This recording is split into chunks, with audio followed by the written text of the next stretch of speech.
Bueno, fíjate tú, hay un ejercicio allí cuando te hablaba del árbol.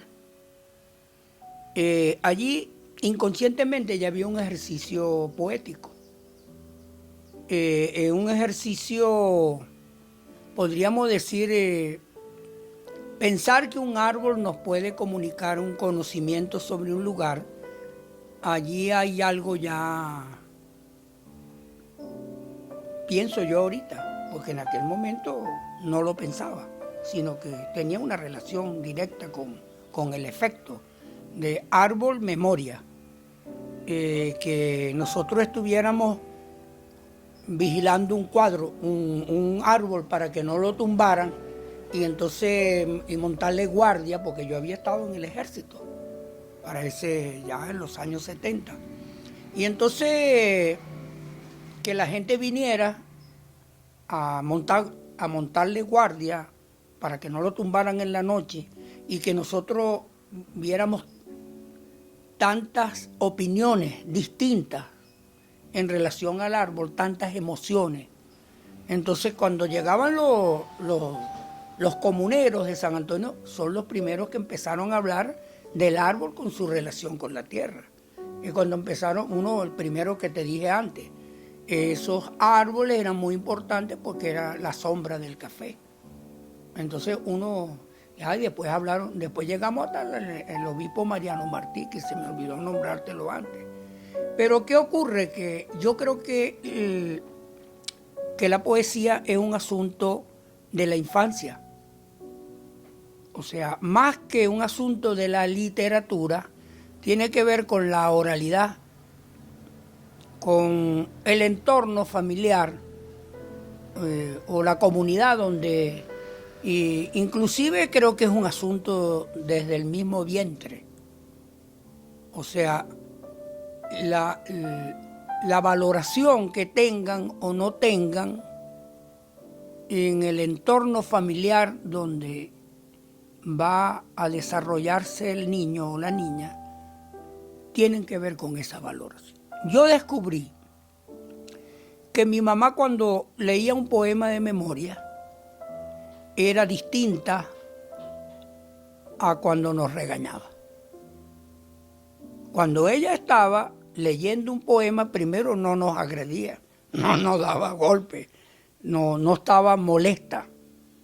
Entonces descubrí a temprana edad, por suerte, que hay dos lenguajes en una sola persona, o el lenguaje es múltiple, a lo mejor son más. Pero sí hay un momento donde la gente está en el aire y hay un momento donde los seres están en la tierra. Y entonces a mí me agradaba mucho cuando mi mamá leía poemas de memoria, porque yo nunca le vi un libro. Entonces, con el transcurrir del tiempo, yo averigüé, porque de donde ella me recitaba un poema llamado Flor, de Pérez Bonalde. Y ella hasta lloraba, porque el poema Flor es un reclamo de Pérez Bonalde, de Juan Antonio Pérez Bonalde, a Dios. O sea, de niño te hablan de la religión, de Dios, pero entonces que la poesía tuteara a Dios, eso me pareció maravilloso. O sea, un ser le reclama a Dios, ¿sí? ¿Por qué le quitó a su niña? Y entonces el poema, y mi mamá decía aquello con una vehemencia. Flor se llamaba, Flor era ella, flor de un valle sobre una palma, flor de mi vida, flor de mi alma. Y entonces aquella cosa, bueno, digo yo que eso tiene que ver con la valoración que mi espíritu le dio a la palabra poética. Después tuve un tío que era un lector, tampoco tenía libros, pero nombraba mucho a Antonio Machado, que es un poeta que todavía me interesa muchísimo. Pero después yo, hablando con mi mamá en el tiempo, le digo, ¿de dónde sacabas tú esos poemas de Pérez Bonalde? ¡Ay, Vuelta a la Patria! Pero ella se instalaba, o sea, también descubrí una cosa, que los poemas tienen una historia. Porque ella me contaba la historia de los poemas. que es lo que yo hago ahorita en las reuniones verbales, que yo me entrevisto a los poetas y les pido que me cuenten la historia de su poema, que ya son como 40 poetas venezolanos. Viene una nueva edición del libro, que una cosa es el poema y otra cosa es cuando el poeta no escribe, cuando el poeta habla y te cuenta la historia de un poema. Entonces allí está, lo escrito es el poema en sí, lo que escribió el poeta, pero cuando él me narra por qué escribió el poema, eso es otro poema. O puede ser un cuento, o puede ser un testimonio, puede ser una historia, un fragmento de una historia. Entonces eso es una maravilla. Entonces, bueno, eso me llevó a mí a robarme un poema. Yo robé un poema para yo emular, pues imitar a mi mamá. Yo fui a una casa donde tenía como 9 años y me encontré un poema de un libro muy bello. Yo me quería robar el libro, pero era muy grande y no me lo podía llevar. Y cometí el sacrilegio de arrancarle una página, un bello libro, bellamente ilustrado. Entonces era el poema, se llama, pero yo leí el poema a esa edad de 9 años y yo lo que pensaba, si mi mamá lo lee, se lo aprende. Entonces yo quería, pero no quería tampoco que supiera que yo le había robado una página, un libro, porque entonces eso iba a ser una paliza.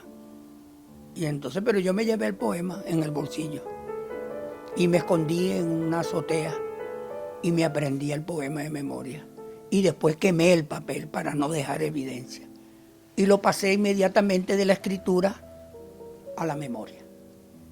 Entonces ese ejercicio de que desde temprana edad, y un poema muy bello que era mayo, que por mayo era, cuando hace la calor, cuando canta la calandria y responde el ruiseñor, cuando los enamorados van a servir el amor, y yo triste y acuitado que vivo en esta prisión, que ni sé cuándo es el día, ni cuándo las noches son, sino era por una vecilla que me cantaba al albor, y matómelo un ballestero, dele Dios mal galardón. O sea, aprenderme ese poema y el robo de la página se convirtió en algo iniciático. Entonces ya yo estaba inoculado, pues, por un sentido invisible de la vida, que es la poesía.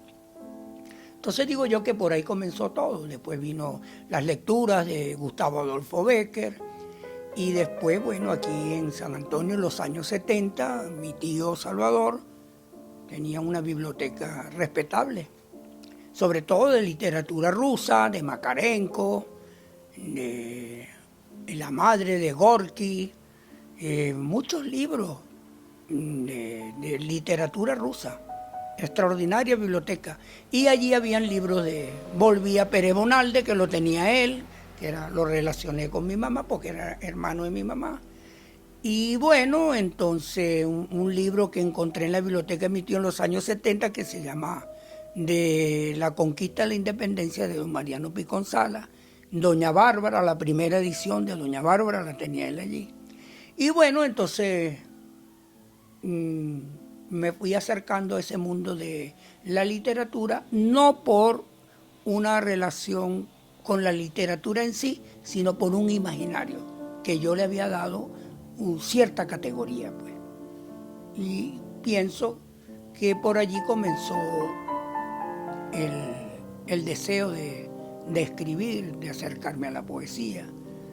Y después con la revista Trapo y Helecho en el año 80, ya como editor de una revista, me mandaban poemas y entonces yo comencé a testimoniar a los descendientes de los fundadores de San Antonio, porque la oralidad también es una manera de oír poesía. Cuando un señor me dijo que él tenía un caballo con las 3 patas blancas y la otra también, o gallinas que perseguían gavilanes, entonces uno de ese imaginario de los floricultores de San Antonio, eso para mí era como un contacto con la poesía, con lo poético. Y después vinieron los grandes escritores, pues los grandes poetas venezolanos, como Ramón Palomares, Rafael Cadena, Vicente Gervasi. Entonces esas cosas no me deslumbraron mucho. Poeta, ¿y cuántos libros has escrito entre poesía, crónica y afines? Mira, yo tengo más libros oídos que escritos. Mira, el de las regiones verbales es un libro que yo lo que he hecho es oír a los que han escrito poemas por lo que te acabo de explicar. Porque descubrí otra cosa. Hay una tendencia colonizada también desde el punto de vista antropológico que la oralidad es solo para los pueblos ágrafos. Y no es verdad. Yo puedo entrevistar a un académico.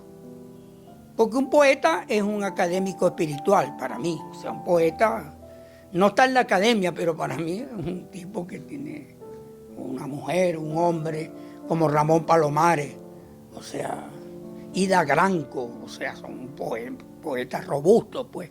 Entonces, ¿y por qué yo no puedo ir a un poeta que me cuente la historia del poema?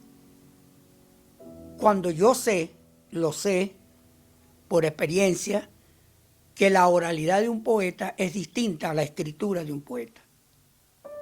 Yo tengo testimonios de poetas venezolanos en las regiones verbales donde el poeta escribe como si fuera un poeta del siglo de oro español y cuando te habla como un llanero, como un arriero llanero. O sea, ya no está en el siglo de oro, sino que te habla como si fuera un personaje de Juan Rulfo. O sea, se oye la tierra cuando hablan y cuando escriben se oye la tinta. Son dos cosas totalmente distintas. Por eso me encanta tanto la poesía de Ramón Palomares, porque Ramón Palomares escribe como habla, pero no como habla él o hablaba él, sino como habla la región de él. Tú estás oyendo a los campesinos, pajaritos que venís tan cansados. Vos sos Polimnia, Eufrasio, ¿no han visto Eufrasio? Tú lees a Ramón Palomares y estás oyendo al Estado Trujillo. Estás en Escuque, pues. Y eso es un milagro de la literatura. Muy bien. Miri, ¿cómo llega ese premio nacional de poesía? Cuéntanos. No, yo estaba pintando la casa y me llamaron. Yo pensé que estaban echando bromas, pues. Yo le dije, sí, Luis, me dijo, no, pues es verdad. Yo creo que es un reconocimiento al trabajo que yo he hecho como editor, como recolector del trabajo de Trapo y Helecho, 22 números.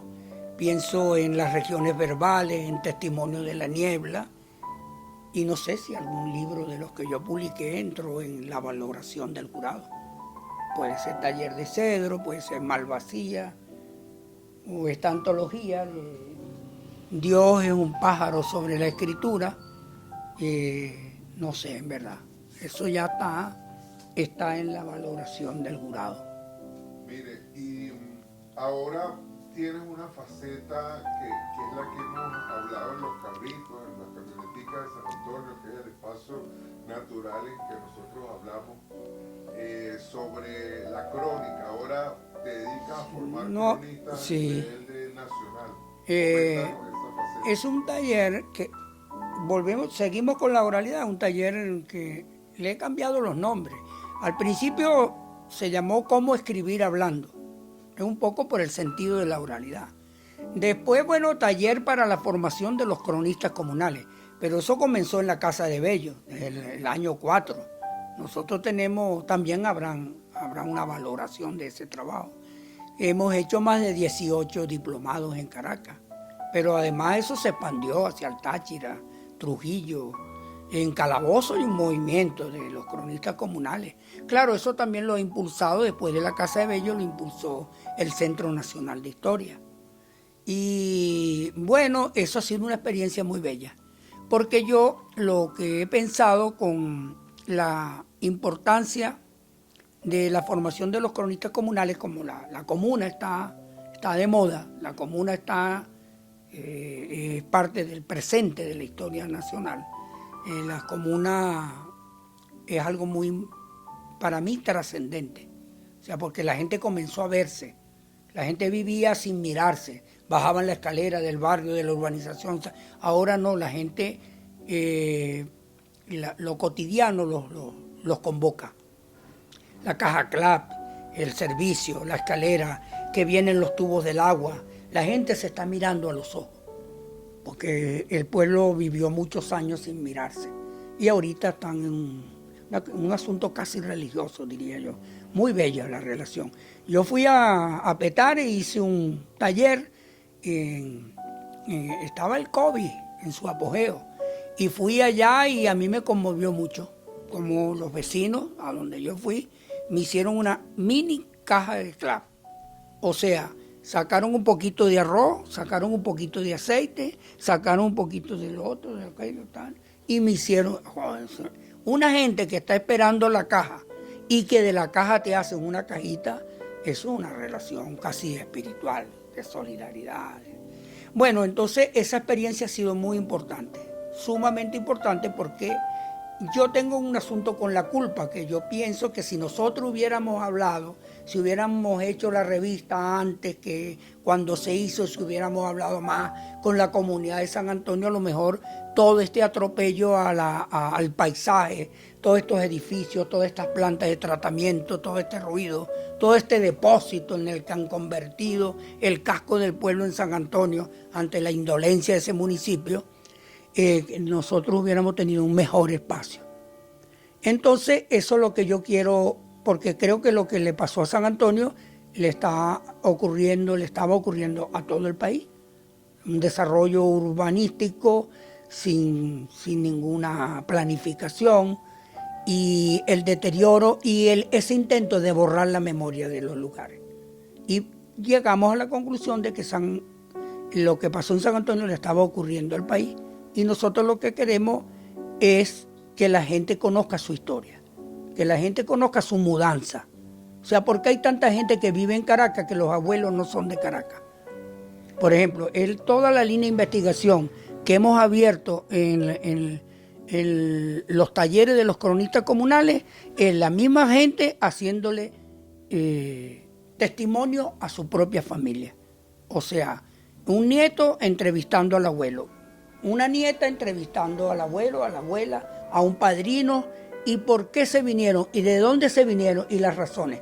Y todas las razones son una: la tierra, el latifundio. Y sobre todo que desde el año 21, con los Barroso, el Barroso, cuando reventó el petróleo, hay un éxodo. Eso que tú me preguntabas al principio, de esa, ¿cómo dijiste el término? Esa oleada migratoria ocurrió internamente en Venezuela, ocurren internamente en Venezuela, ese movimiento humano, o sea, del campo al petróleo, el petróleo y las periferias, el petróleo y el desarraigo, y después la ocupación de aquel campo por los que venían de Europa.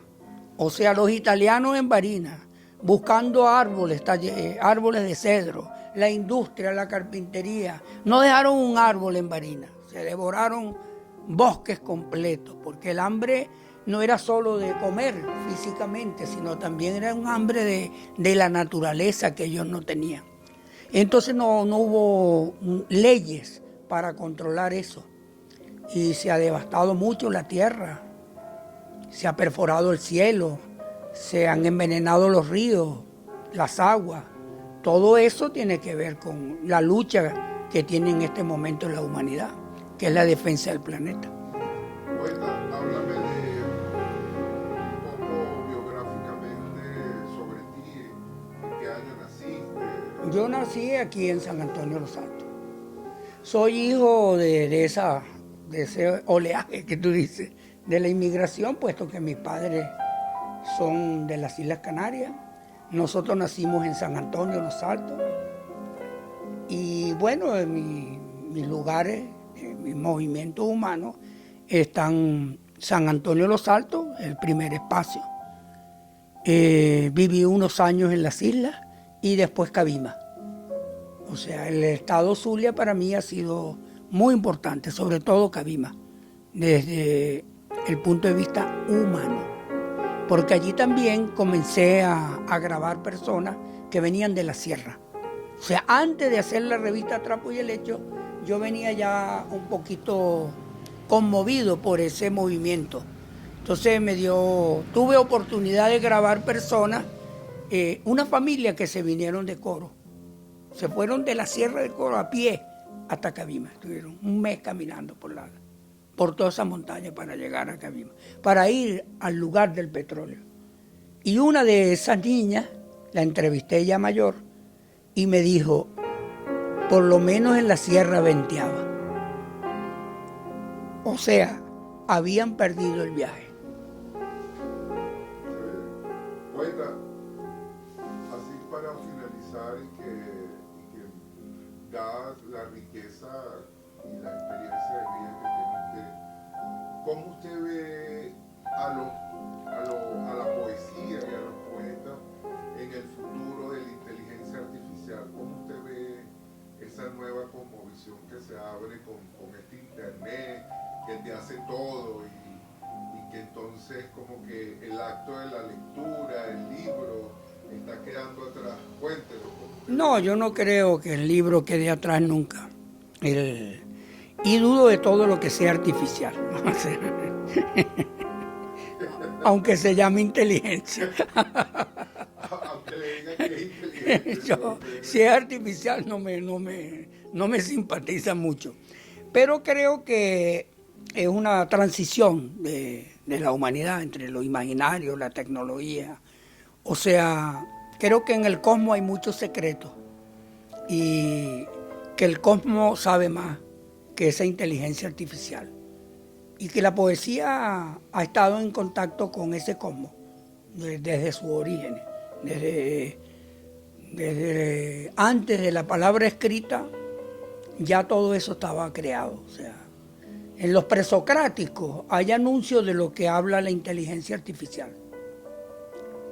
Sin embargo, no desdeño, pues, que todo ese intento, yo creo que la inteligencia artificial también es un deseo de imaginar, es un deseo de la imaginación, que al final va a ser una victoria de la poesía, no de lo artificial.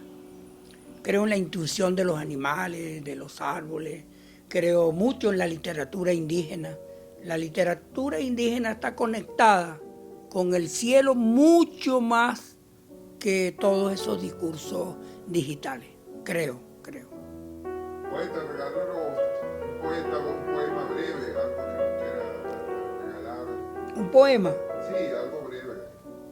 Ningún poema es breve, Bueno, pero, aunque sea breve. Aunque sea breve. Bueno, tengo un poema aquí, que no es un poema dedicado a San Antonio de los Altos, ya que hemos estado hablando de San Antonio. Aquí tengo de cuando vivían los pájaros. Fíjate los títulos de los libros de los años 80. De cuando vivían los pájaros. Es como que habíamos perdido un reino, porque el impacto fue muy fuerte aquí. Los tractores sobre las colinas, los edificios creciendo donde era un naciente. Aquí hubo un ensañamiento de los municipios de Guaycaipuro en contra del paisaje de San Antonio. Bueno, te leo este poema, pues. No tengo los lentes, pero sí veo la letra todavía. Un pájaro antes de morir insiste a pico y sonido, cruzar no la fronda, sino el árbol que lo sostiene. Esta obsesión lo vuela a otra verdad y su nervio ya no mira los campos ni espera el oro de aquellos árboles. Un pájaro, antes de morir, vuela por dentro hasta la rama de su propio destello. Gracias, poeta. Gracias a usted. De verdad, muy amable. Muy grato. Y una gran conversa como la que siempre tenemos en los carritos. Muy bien, muchas gracias, poeta.